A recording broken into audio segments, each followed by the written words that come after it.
In the year 2038, nobody lived in the house at number 12 Ajosa Street anymore. The house was still standing, but it looked tired. The paint had peeled off like old skin. The zinc roof had holes that allowed sunlight to enter freely, as if the house no longer cared about rain. The gate made loud crying sounds whenever it was pushed open. Even goats avoided sleeping close to the fence. People passing by always slowed down when they reached the compound. Not because the house was beautiful, but because something about it felt heavy. Some people said the house was unlucky. Others said it was cursed. But the truth was simple. Too much wickedness had happened inside those walls, and wickedness always leaves a smell behind. Years ago, the house used to be full. Children ran around the compound. Women washed clothes on the line. Men returned from work tired but hopeful. It was just an average house for average people trying to survive. Nothing fancy. 2 floors. Small rooms. Shared toilets. Shared kitchen space. The kind of place where people greeted each other every morning and borrowed salt without writing agreement. But now, the rooms were empty. Cobwebs had taken over corners. Lizards were the new tenants. The landlord was nowhere to be found. Some said he traveled. Some said life collected its debt from him quietly. Nobody was interested in finding out. People were just happy the suffering had ended. To understand how the house reached this condition, it was necessary to go back many years, to a time when everything still looked normal. 15 years earlier, the house was freshly painted. The fence still stood straight. The compound was noisy in a good way. Buckets hit the ground. Radios played old songs. People argued about football and laughed about small things. Life was hard, but it was manageable. That was when the landlord, Mr. Benga Baligan, truly showed himself. Mr. Benga Baligan was not a rich man. He was not poor either. He was just an average man who managed to build a 2-story house after many years of struggle. The problem was not the house.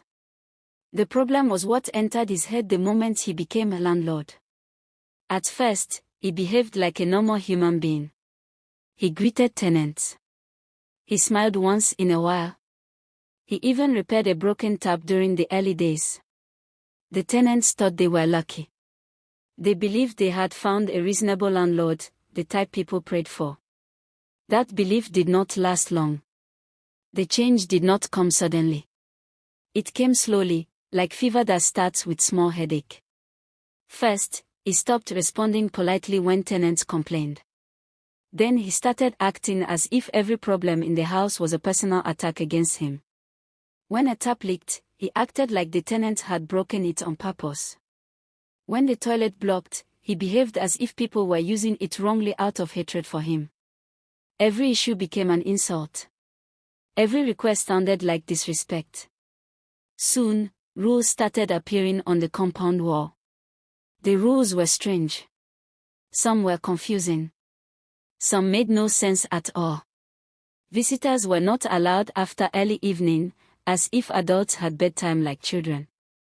Washing clothes on Sundays was banned, even though most tenants worked all week and only had time on weekends. Cooking outside was forbidden, even though the rooms were too small to contain smoke. Complaining was the worst crime of all.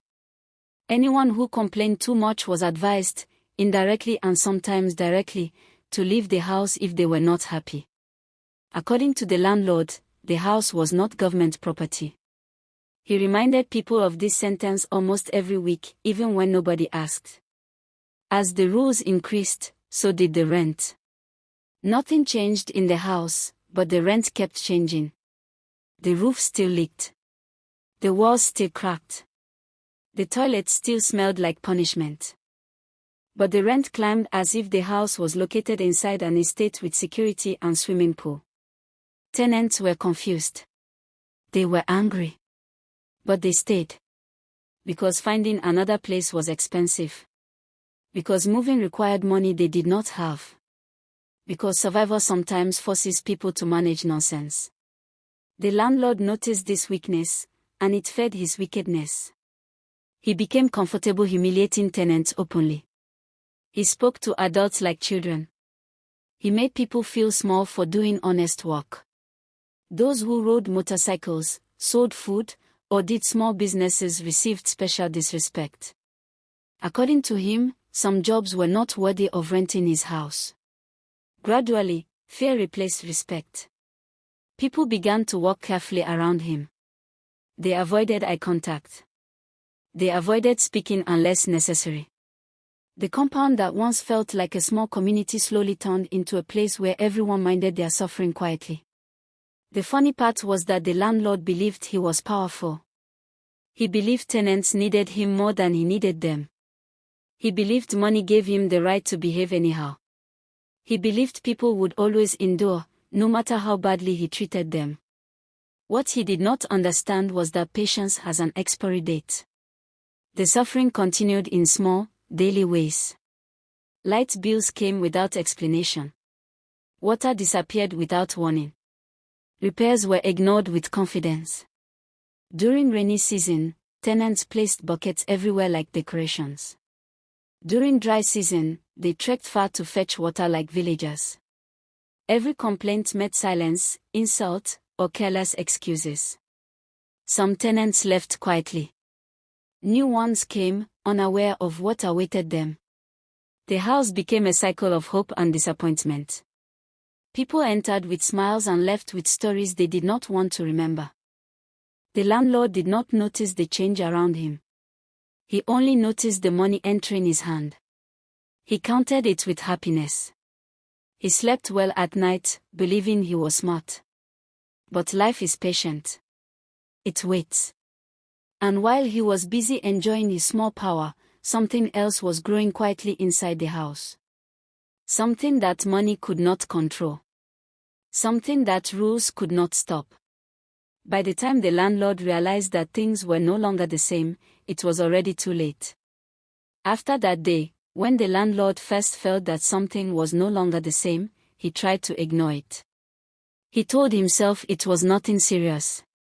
After all, he had been wicked for years and nothing bad had happened to him. Tenants had cried before. Families had left in anger. Life had continued normally for him. So why should this time be different? That confidence was exactly what delayed his understanding. The house continued as usual, but the atmosphere had changed. The tenants no longer reacted the way they used to. They still suffered, but their suffering had become quiet. No more begging. No more explaining. No more pleading faces. Everyone simply adjusted and endured in silence. The landlord misunderstood this silence. He believed fear had finally done its work. With that belief, he became worse. He delayed repairs more boldly. He ignored problems completely. He increased pressure in small, unnecessary ways. He enjoyed reminding tenants that they were lucky to still be there. In his mind, he had fully won. Then a new tenant moved into one of the empty rooms. The house had already lost many tenants by then, so the landlord did not ask many questions. He was only interested in rent. The new tenant was not impressive. Just an average man with simple belongings. No loud arrival. No dramatic presence. Nothing that suggested trouble. But something about him did not match the usual pattern. Most tenants entered the house with either hope or fear. This one entered with neither. He settled quietly, like someone who already understood where he was and what to expect. He did not complain. He did not greet excessively. He did not act desperate. The landlord noticed this difference but ignored it at first. Days passed, and the landlord started observing something unusual. The new tenant experienced the same problems as everyone else, yet he reacted differently. When water finished, he adjusted calmly. When light went off, he adapted without frustration. When the roof leaked, he rearranged his space without anger. There was no panic. No visible suffering. That calmness began to irritate the landlord. The landlord was used to reactions. He was used to seeing discomfort on people's faces. That was how he confirmed his power. But this tenant gave him nothing. The house treated him badly like the others, yet he behaved like someone passing through temporary inconvenience. The landlord began to focus on him. He increased inspections. He searched for faults. He looked for reasons to assert authority. But each time, he found nothing serious. The tenant followed the rules without fear, not like a slave, but like someone who knew the rules would not last forever. That was when the landlord started losing peace. At night, he thought about the tenant. He wondered why the man was not breaking like the others. He wondered why the man looked comfortable in discomfort. These thoughts disturbed his sleep. For the first time in years, his authority did not feel complete. The house also started responding. The same house that had punished tenants quietly for years now seemed to turn its attention toward its owner. Small problems began to affect him directly. The leaking roof troubled his own room more often. Water issues reached his space. Noise from the gate irritated him constantly. The landlord became restless. Meanwhile, the new tenants remained unchanged. This imbalance shook the landlord deeply. He began to feel like a stranger in his own house. The compound felt tight. The silence felt heavy. The same rules he used to control others now trapped him. Then one evening, something strange happened. The landlord felt uncomfortable staying in the house. There was no clear reason. Nothing dramatic had happened. But his body refused peace. His mind refused rest. The house felt like it was rejecting him. That night, he stepped out of his room and stood in the compound longer than usual. The place felt unfamiliar, like a house that no longer recognized its owner.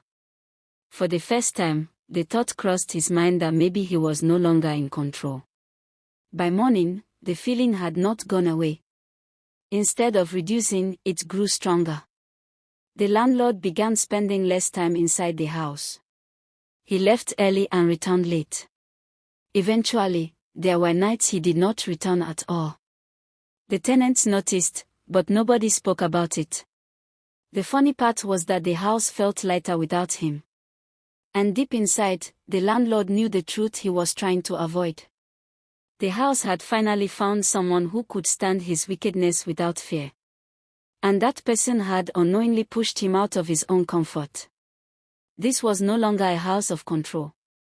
It had become a house of consequences. Once the landlord started sleeping outside his own house, everything changed completely. At first, he told himself it was temporary. He convinced himself that he was only taking space to think. He believed he would soon return and regain control. But days turned into weeks, and weeks turned into months. Each time he tried to return fully, something inside him refused. The house no longer welcomed him. The compound that once obeyed his footsteps now felt cold and strange. Even during the day, the place looked unfamiliar. At night, it felt hostile. The silence he forced on tenants for years now pressed heavily on his chest. Meanwhile, the tenants noticed the shift clearly. The wicked landlord who once walked proudly around the compound had reduced his presence. He no longer inspected rooms. He no longer shouted over small issues. He no longer reminded anyone that the house was not government property. His power had leaked out quietly, like water from a cracked drum. The funny part was that the tenant who became his match never did anything dramatic. There was no fight. No argument. No open rebellion. He simply stayed calm and refused to break. That calmness became the landlord's greatest punishment. Without fear to feed on, the landlord weakened. Without reactions to enjoy, his authority dried up. He was left alone with the consequences of his behavior. The house itself continued its quiet walk. Things began to spoil faster. Walls cracked wider. Doors jammed completely. The roof that once troubled only tenants now troubled everybody equally. Even strangers could feel that something was wrong with the place. Gradually, tenants began to leave. This time, they did not rush. They did not fight. They did not cry. They left peacefully, with relief in their steps. Some thanked life quietly for survival. Others promised themselves never to endure wickedness again. The house emptied slowly. The landlord watched it happen from a distance. He had no strength to stop it. He had no courage to fix things. The same repairs he ignored for years now stared at him like unpaid debts. Money stopped coming in. Without rent, the landlord struggled. He could no longer maintain even a small comfort outside the house.